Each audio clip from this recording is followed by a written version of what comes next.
अल्हम्दुलिल्लाहि व कफ़ा व सलामुन अला इबादिहिल्लज़ीना इस्तफ़ा। अम्मा बअद फ़अऊज़ु बिल्लाहि मिनश शैतानिर रजीम। बिस्मिल्लाहिर रहमानिर रहीम। फ़ज़्कुरूनी अज़्कुरुकुम वश्कुरूली वला तकफ़ुरून। सदक़ल्लाहुल अज़ीम।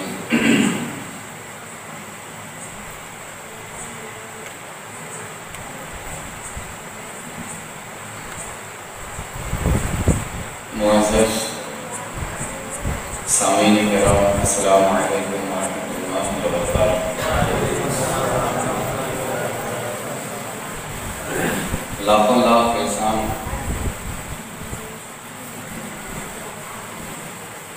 अल्लाह रब्बुल इज़्ज़त का करम है, उसके प्यारे महबूब अलैहिस्सलाम का। अल्लाह ने लाखों लाख बंदों में से अपने जिक्र के लिए हम सब का इंतखाब कर दिया। थोड़ा सा समेट कर बैठ जाए तो अच्छा लगेगा। मजलिस में मुंतशिर होकर ना बैठो, इधर आकर बैठो। शैतान को चाल मिलती है, फिर हमारे दरमियान घुस के आपस में जुदाई पैदा करता है।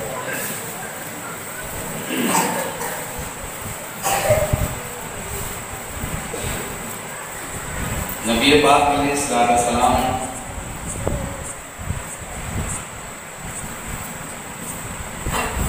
जिक्र के हवाले से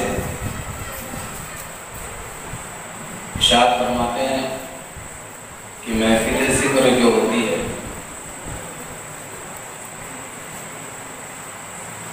बंदा जब किसी महफिल में शरीक होता है तो वो मेरी मीरास को पा लेता है। हज़रत हुरैरा रज़ियल्लाहु ताला अन्हु बाजार से गुजर रहे थे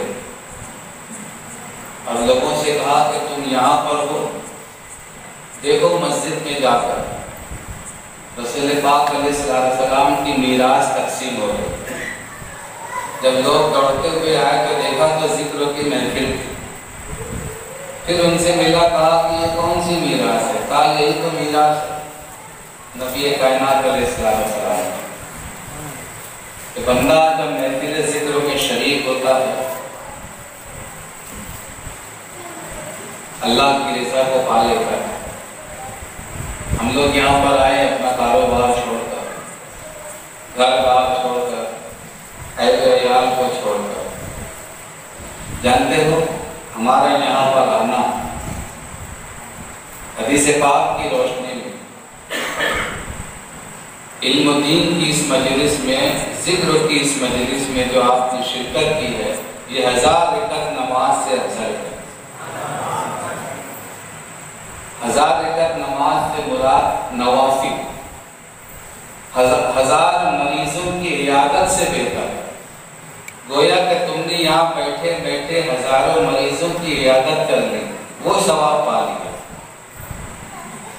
1000 जनाजे में शरीक होने से अफजल।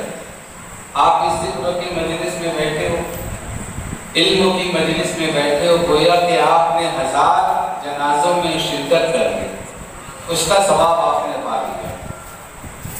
बहुत अहम और बाबरकत महफिल होती है इल्म की ये मजलिस, जिक्र की ये मजलिस, मजलिस रूहानी। अल्हम्दुलिल्लाह 4 बजे अल्लाह वालों की आस्थानों से कुर्ब में रखा जाता है। पिछली महफिल हमारी गालना में हुई थी, हजरत फौलाद शाह रहमतुल्लाह तआला अलैह के आस्थाने पर। जानते हो ऐसा क्यों है? मैं हमेशा कहता हूँ वलियों की बारगाह में आया जाया करो। हजरत दाऊद अलैहिस्सलाम का एक उम्मती था, हजरत दाऊद अलैहिस्सलाम से खड़ा बातें कर रहा, मौत का फरिश्ता आ गया इज़राइल, और आकर उस शख्स को देखने लगा। हजरत दाऊद अलैहिस्सलाम कहते हैं कि क्यों बार बार उसे देखते हो? अल्लाह के नबी, अफसोस, इसकी जिंदगी सिर्फ 6 दिन की है, सिर्फ 6 दिन की है। 6 दिन के बाद मुझे हुक्म हुआ इसकी रूह में कब्ज़ कर लो। 6 दिन गुजर गया मगर वो शख्स मरा नहीं, उसका विसाल नहीं हुआ। कुछ दिन के बाद फिर वो आया, मौत का फरिश्ता दाऊद अलैहिस्सलाम की बारगाह। फिर अल्लाह के नबी ने पूछा हज़रत दाऊद अलैहिस्सलाम ने कि आपने कहा था कि उसकी जिंदगी सिर्फ 6 रोज की है, वो तो जिंदा है। तो मौत का फरिश्ता कहता है हाँ, उसकी जिंदगी उतनी ही थी, मगर वो चूंकि आपकी बारगाह में आया जाया करता था तो आपकी सोहबत की बरकत से अल्लाह ने अपनी रहमत का नुक्ता लगा दिया। अब वो 60 साल के बाद मरे, अब वो 60 साल के बाद मरेगा। अल्लाह ने उसकी जिंदगी को बढ़ा दिया। तो नबियों की बारगाह में, वलियों की बारगाह में आया जाया करे, फायदा ही फायदा है। और चूंकि ये मजलिस रूहानी की इल्म की मजलिस होती है, ज़िक्र की मजलिस होती है, इंशाअल्लाह यहाँ नुकसान कुछ नहीं है। मेरे आका अलैहिस्सलाम से एक सहाबी असर की नमाज के बाद खड़े बात कर रहे थे, मौत का फरिश्ता हाजिर हो गया और कहा या रसूल अल्लाह, मुझे हुक्म है कि इसके रूह में कब्ज़ कर दो। साहबी खड़े बात कर रहे हैं, अल्लाह पाक ने हुक्म फरमाया उसकी रूह कब्ज़ की जाए, उनकी जिंदगी खत्म हो चुकी थी। अल्लाह के नबी सल्लल्लाहु अलैहि वसल्लम ने जब उस साहबी को देखा तो आपकी आंख में आंसू आ गए, मौत का परवाना। तो वो साहबी जो थे उन्होंने जब देखा तो कहा या रसूल अल्लाह, ये रोने की वजह क्या है? तो अफसोस आपकी जिंदगी इसी वक्त खत्म होने वाली है। कहा या रसूल अल्लाह, फरमाए मैं क्या करूं? असर के बाद, असर की नमाज के बाद कोई नमाज तो है नहीं। अल्लाह के नबी ने ये नहीं फरमाया कि जाओ जाकर नमाज पढ़ लो, रोजे का वक्त तो है नहीं। अल्लाह के नबी फरमाते हैं तुम जाकर इल्म-उद-दीन सीखने में लग जाओ, इल्म-उद-दीन सीखने में लग जाओ। जब तुम्हें इस वक्त तो मौत आएगी तो तुम्हें शहादत का मकाम मिल जाएगा, शहादत का मकाम मिल जाएगा। आप मालेगांव से चलकर यहाँ आए हो, मकसद यही है ना कुछ पाना है, कुछ न कुछ हासिल करना है। देखो इसकी बरकतें देखो, इल्म-उद-दीन की बरकतें देखो। और जिक्र की महफिल, जब जिक्र की महफिल मुनाकिद होती है तो सयाही फरिश्ते जिनका काम होता है पूरी दुनिया की सैर करना, वो फरिश्तों की हाजिरी होती है। हाजिरी देने के बाद रब की बारगाह में पहुँचते हैं और जाकर अल्लाह रब्बुल इज्जत से जिक्र करते हैं। अल्लाह फरमाता है मेरे फरिश्तों, मेरे बंदे क्या कर रहे थे? हालांकि अल्लाह सब जानता है क्या कर रहे थे। फरिश्ते कहते हैं मौला तेरा जिक्र कर रहे हैं। उनका मकसद क्या है? मौला तेरी रज़ा है, वो चाहते हैं तू उनसे राज़ी हो जाओ। अल्लाह फरमाते हैं मेरे फरिश्तों गवाह हो जाओ, मैं उन सब से राज़ी हूँ। ये बहुत बाबरकत महफिल होती है और चूँकि जिक्र की महफिल अल्लाह का कुर्ब अता करती है, इसीलिए दारुल उलूम गौसे आज़म की जानिब से ये सिलसिला जारी किया गया और गुज़श्ता कई सालों से ये सिलसिला हमारा जारी है। बीच में लॉकडाउन की वजह से सिलसिला कुछ दिन के लिए मौकूफ रहा, अब अल्हम्दुलिल्लाह फिर ये सिलसिला हमारा चल रहा है। मौला ताला हमें इस्तिकामत अता फरमाए, इसी तरीके से ये बहारें हमें मिलती रहे, हम इसी परचम तले अल्लाह और उसके रसूल का जिक्र खैर करते रहे। अल्लाह के नबी सल्लल्लाहु अलैहि वसल्लम फरमाते हैं कि सबसे अच्छी नेकी, अजीम शान नेकी, बाबरकत नेकी, मुकद्दस नेकी कौन सी है? सरकार फरमाते हैं आंसू बहाना। कौन सी है? आंसू बहाना। अल्लाह को ये बहुत ज्यादा पसंद है। आप महफिल में आए हो, आपका दिल सख्त है, आपकी आंख से आंसू नहीं निकलता। आज कसावत कल्बी बहुत आम है। हमारा दिल जो है खौफ खुदा से खाली हो चुका है। हकीकत तो ये वजह यह है कि बंदा जब एक गुनाह करता है ना तो इसके दिल पे पर्दा पड़ जाता है, फिर गुनाह करता है फिर पर्दा पड़ जाता है, फिर गुनाह करता है फिर पर्दा पड़ जाता है, यहाँ तक कि उसका दिल छुप जाता है। जब दिल छुप जाता है तो उस पर अल्लाह रसूल की बातें असरअंदाज नहीं करती। मगर बंदा जब सिर्फ के दिल से अल्लाह को याद कर ले, अल्लाह का जिक्र कर ले, तो वो धीरे धीरे वो जो पर्दे ना हटने लगते हैं, वो पर्दा हट जाता है। अब उस पर फिर अल्लाह रसूल की बातें असरअंदाज होती है। तो बताना ही चाहता हूँ कि हमारा दिल आज का मुजाहिरा कर रहा है। बहुत अच्छी अच्छी बातें हम यूट्यूब के जरिए, फेसबुक के जरिए, व्हाट्सएप के जरिए, सोशल मीडिया के जरिए, उलमा की, मौक़िफ़ीन की, मुफ्तियान की सुनते रहते, देखते रहते, मगर क्या वजह है कि आज हमारे दिल से खुदा की याद बाकी नहीं रह जाती। बातें हम बहुत सुनते हैं, हमारे आंख से आंसू नहीं निकलता। क्यों नहीं निकलता? दिल सख्त हो चुका है। अब उस सख्त दिल को नर्म करना है तो कसरत से अल्लाह का जिक्र किया करो। आपका आंसू बहे ना बहे, आप अगर ऐसे महफिलों में शरीक होते रहेंगे, महफिल के अंदर कोई एक बंदा भी अगर उसकी आंख से अगर आंसू का एक कतरा भी निकल जाता है तो मेरे आका फरमाते हैं कि उस गुनहगार की आंसू के एक कतरे के बदले अल्लाह पूरी महफिल की बख्शिश फरमा देता है। अल्लाह के नबी सल्लल्लाहु अलैहि वसल्लम ने देखा कि एक शख्स खौफ खुदा से रो रहा है। अल्लाह के नबी मिंबर अक़दस से खुतबा फरमा रहे थे और वो बंदे की आंख से आंसू जा रहे थे। अल्लाह के नबी फरमाते हैं क्या अच्छा होता कि आज वहां यहाँ वो लोग भी मौजूद होते जिनके आमाल गुनाहों से लबरेज है। क्या अच्छा होता कि आज वो यहाँ मौजूद होते तो इस बंदे के आंसू कि उस कतरे की बुनियाद पर अल्लाह उन्हें भी बख्श देता।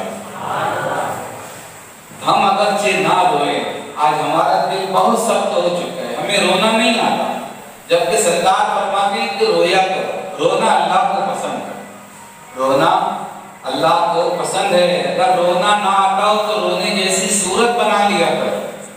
जब अल्लाह की महफिल में बैठा करो, उसके जिक्र के महफिल में बैठा करो, तौबा इस्तग़फ़ार की महफिल में बैठा करो, रोया करो। ना रोया करो, ना रोना आए तो कम से कम रोने जैसी सूरत बना लिया करो। देखो हज़रत यहया अलैहिस्सलाम को कैसा रोते थे, कैसा रोते थे। आपकी सीरत में मिलता है कि रो रो कर उनकी आंख से जो आंसू गिरते थे उनके रुखसार मुबारक पर गड़े पड़ गए थे। आपकी वालिदा मोहतरमा ऊन का कपड़ा गाल पर लगा देती, रुखसार मुबारक पर रख देती थी, वो ऊनी कपड़ा भी भीग जाया करता था, ऊनी कपड़ा भी भीग जाया करता था। हज़रत यहया अलैहिस्सलाम अल्लाह की बारगाह में अर्ज़ गुज़ार होते, मौला ये मेरी आंख है, ये मेरे आंसू है, ये मेरी माँ है, मौला मैं तेरा बंदा हूँ और तू अरहमुर राहिमीन है, तू अरहमुर राहिमीन है, तू रहम करने वाला है। मौला मैंने मेरी आंख से आंसू बहाया, अब इस आंसू के सदके मौला मेरी बख्शिश करना। ये किसका अमल था? यहया अलैहिस्सलाम। यहया अलैहिस्सलाम कौन? अल्लाह के नबी। नबी बख्शा बख्शाया है, नबी मासूम होता है, नबी बेगुनाह होता है। ये खौफ खुदा, ये खौफ खुदा बख्शे बख्शाए हैं। आज तो हम लोग नेकी के नून के नुक्ते के बराबर भी नहीं पहुंच सकते, है ना ऐसा? मगर वो अल्लाह के नबी थे, अल्लाह के नबी थे। क्या जरूरत थी इतना रोने की, इतना आंसू बहाने की? रोते रोते रुखसार मुबारक पर गड़े पड़ गए। माँ जब देखती तो ऊन का कपड़ा रखती तो वो कपड़ा भी भीग जाया करता। एक मर्तबा ज़करिया अलैहिस्सलाम, आपके वालिद मोहतरम, आप नबी इब्न नबी है ना, नबी इब्न नबी, ज़करिया अलैहिस्सलाम के बेटे यहया अलैहिस्सलाम तलाश कर रहे थे। आप 3 दिन तक लापता थे, तलाश कर रहे थे, जगह जगह देख रहे थे, मगर इनका कहीं पता नहीं था। 3 दिन के बाद देखा कि एक खाली कब्र के गड़े में यहया अलैहिस्सलाम खड़े रो रहे। ज़करिया अलैहिस्सलाम को कहा, बेटा ये क्या हालत बना रखी है, ये क्या हालत बना रखी है? हज़रत यहया अलैहिस्सलाम फरमाते हैं, अब्बा हुजूर आप ही ने तो कहा था कि जन्नत और जहन्नम के दरमियान एक खाई है, बंदा जब उस खाई से पार होता है तो उसको जन्नत मिलती है। मैं उसी खाई में तो खड़ा हूँ, अपने रब को याद कर रहा हूँ। ये यहया अलैहिस्सलाम का अमल था। ये सारी बातें इमाम मोहम्मद गज़ाली रहमतुल्लाह तआला अलैह अहयाउल उलूम में फरमाते हैं। कौन इमाम गज़ाली? अल्लाह के नबी अलैहिस्सलातु वस्सलाम मेराज की शब जा रहे थे, चौथे आसमान पर मूसा कलीमुल्लाह से मुलाकात हुई थी। मूसा कलीमुल्लाह ने कहा था कि अल्लाह के नबी, आप कहते हैं कि आपकी उम्मत के उलमा बनी इसराइल के अंबिया की तरह हैं। मेरे आका ने फरमाया सच है। कोई शक? कहा फिर आप क्या किसी से मेरी मुलाकात करवा सकते हैं? आप अपनी उम्मत के किसी आलिम से मेरी मुलाकात करवा सकते हैं? तो अल्लाह के नबी सल्लल्लाहु ने आलम अरवा में इमाम मोहम्मद गजाली की रूह को आवाज दी। हज़रत इमाम गजाली की रूह हासिल हुई और मूसा कलीमुल्लाह को सलाम किया। मूसा कलीमुल्लाह ने हज़रत इमाम मोहम्मद गजाली को सलाम किया, अस्सलामु अलैकुम। हज़रत इमाम मोहम्मद गजाली रहमतुल्लाह तआला अलैह फरमाते हैं, वालेकुम अस्सलाम व रहमतुल्लाहि व बरकातुहू। हज़रत मूसा कलीमुल्लाह फरमाते हैं कि मैंने सिर्फ सलाम किया, आप ज़ायद अल्फाज क्यों कहे? कहा कि अल्लाह के नबी, अल्लाह ने भी तो आपसे इतना ही पूछा था कि अरे मूसा आपके हाथ में क्या है? वमा तिलका बियमीनिका या मूसा, अरे मूसा आपके हाथ में क्या है? आप कह देते मेरे हाथ में असा है। आपने ये क्यों कहा? अतवक्कलु अलैहा व अहुश्शु बिहा अला गनमी वली फीहा मारिब उखरा, कि मैं इससे पत्तियां झाड़ता हूँ, मैं इससे दूसरे काम करता हूँ, बकरियां चराता हूँ। आपने इतने जायद अल्फाज क्यों कहे? अल्लाह के नबी अलैहिस्सलाम ने हज़रत इमाम मोहम्मद गजाली के पुश्त पर अपना दस्त नबूवत मारा, पुश्त पर हाथ मारा कि बस वो नबी है, तुम उम्मती हो, वो नबी है, तुम उम्मती हो। जानते हो इमाम मोहम्मद गजाली जब पैदा हुए थे, अल्लाह के नबी के पुश्त पर, इमाम गजाली के पुश्त पर अल्लाह के नबी का वो दस्त नबूवत नजर आ रहा था, वो नजर आ रहा। वो इमाम मोहम्मद गजाली आप फरमाते हैं अपनी किताब अहयाउल उलूम में, हज़रत मूसा कलीमुल्लाह अलैहिस्सलाम, हज़रत सैयदना इब्राहीम खलीलुल्लाह अलैहिस्सलाम जब नमाज के लिए खड़े होते तो उनके सीने से खौफ खुदा में वो आवाज आती थी कि 1 मील के फासले से इंसान सुन लेता। खौफ खुदा से उनके सीने से ऐसी आवाज आती थी कि 1 मील के फासले पर रहने वाला इंसान उनकी आवाज को सुन लेता था। ये खौफ खुदा का आलम है। हज़रत इब्राहीम खलीलुल्लाह उलुल अज़्म नबी है। हज़रत मुफ्ती जलालुद्दीन अमजदी रहमतुल्लाह तआला अलैह फ़क़ीह मिल्लत अपनी किताब में फरमाते हैं तालीम इस्लाम में कि अल्लाह के नबी अलैहिस्सलाम के बाद अगर किसी का मकाम है तो वो इब्राहीम खलीलुल्लाह है। क्यों? कौन है? इब्राहीम खलीलुल्लाह, आपके बाद मूसा कलीमुल्लाह, आपके बाद ईसा रूहुल्लाह और आपके बाद नूह नज़ीरुल्लाह। ये 5 पैगंबर जो उलुल अज़्म मुरसलीन कहलाते हैं। किताबों में जब ये तज़किरा मिलता है उलुल अज़्म मुरसलीन तो उससे मुराद यही 5 अंबिया किराम है। अल्लाह के नबी अलैहिस्सलाम और आपके बाद इब्राहीम खलीलुल्लाह, आपके बाद मूसा कलीमुल्लाह, उनके बाद ईसा रूहुल्लाह और फिर नूह नज़ीरुल्लाह। और उम्मत में जो तरतीब दी गई अल्लाह के नबी के बाद वो है अबू बकर सिद्दीक, फिर है फारूक आज़म, फिर है उस्मान गनी और फिर है मौला अली। इस तरतीब को याद रखें, है ना। मैं अभी कल जुमा में तज़किरा किया, आज ये फितनों का दौर है, फितने बहुत आम हो रहे हैं। हमारे असलाफ, हमारे बुजुर्गान दीन के जो मौक़िफ़ है उस मौक़िफ़ पर हम सबको कायम रहना है।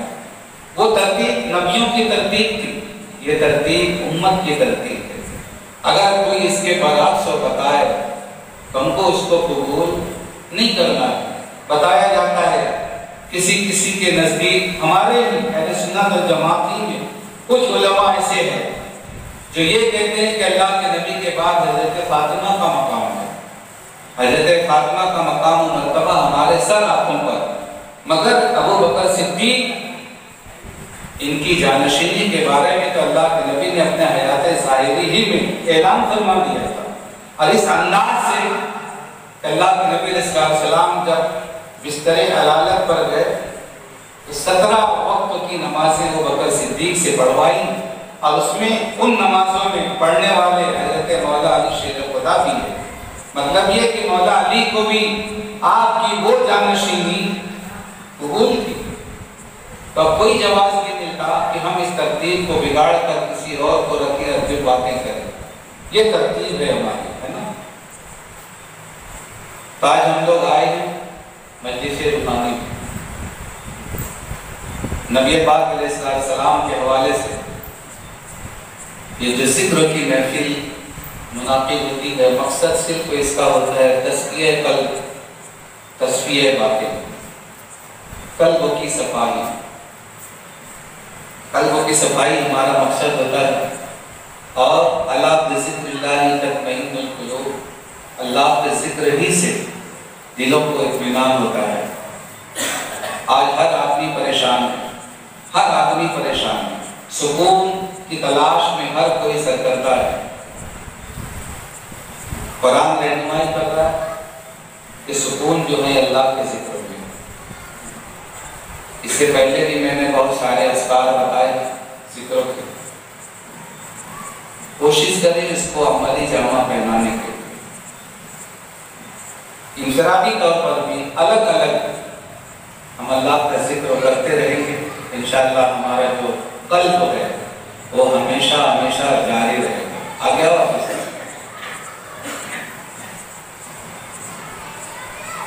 और इन सब के साथ साथ हमारे लिए जरूरी है कि हम लोग गुनाह खत्म तो नहीं कर सकते, गुनाहों को कम करने की कोशिश करें। और गुनाह कम होगा दिल में खौफ खुदा पैदा करने के बाद। कैसे खौफ खुदा पैदा होगा? तो उसके लिए अपने असलाफ के वाक़यात को पढ़ा करें। देखो सरकार गौसुल आजम दस्तगीर, हम बहुत उनको मानते हैं, सारे वलियों के वली, सारे पीरों के पीर। काबे का तवाफ कर रहे थे हज़रत शेख सादी रहमतुल्लाह तआला है। देखा कि एक शख्स काबे के गिलाफ में अपना मुंह डाले हुए हजारों कतार रो रहा है और रब से गिरिया बेजारी कर रहा है कि मौला तो कल क़यामत के दिन मुझे अंधा हो। काबे के गिलाफ में मुंह डाले हुए है, दुआ कर रहे हैं कि मौला कल भरोसे क़यामत मुझे अंधा बना के उठाना। हज़रत शेख सादी रहमतुल्लाह तआला अलैह काबे का तवाफ कर रहे हैं, हर दफा सुन रहे हैं, काबे का तवाफ कर रहे हैं, सुन रहे हैं। हज़रत शेख सादी रहमतुल्लाह तआला अलैह ये कौन है? ये अल्लाह के नबी अलैहिस्सलाम की बारगाह के एक मकबूल तरीन शायर। आप पढ़ते हैं ना, बलगल इला बि कमालिही कशफत दजा बि जमालिही। ये वही हज़रत शेख सादी रहमतुल्लाह तआला है। हरम काबा में आप फज्र से लेकर ज़ुहर तक नबी पाक अलैहिस्सलाम की याद में मिसरा बना रहे थे।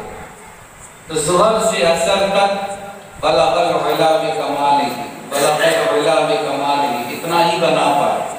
फिर ज़ुहर से असर तक कशफत दुजा बि जमालिही, एक मिसरा बन पाए।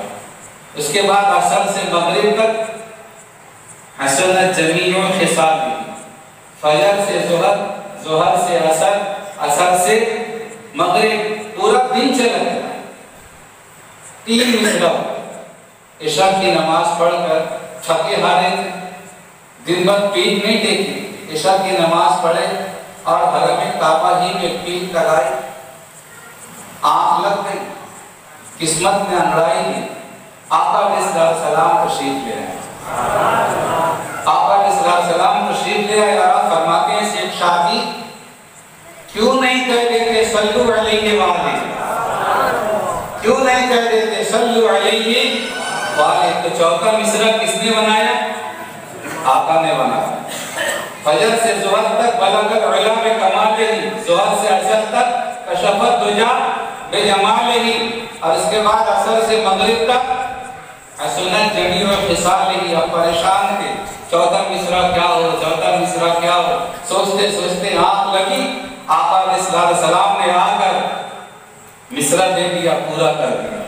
क्यों नहीं कह देते सल्लु अलैहि वाले। वो शेख सादी देख रहे हैं काबे में गिलाफ में कोई मुंडी डाले हुए दुआ कर रहा है, चेहरा छुपा हुआ है, मौला कल बरोज़ क़यामत मुझे अंधा बना कर।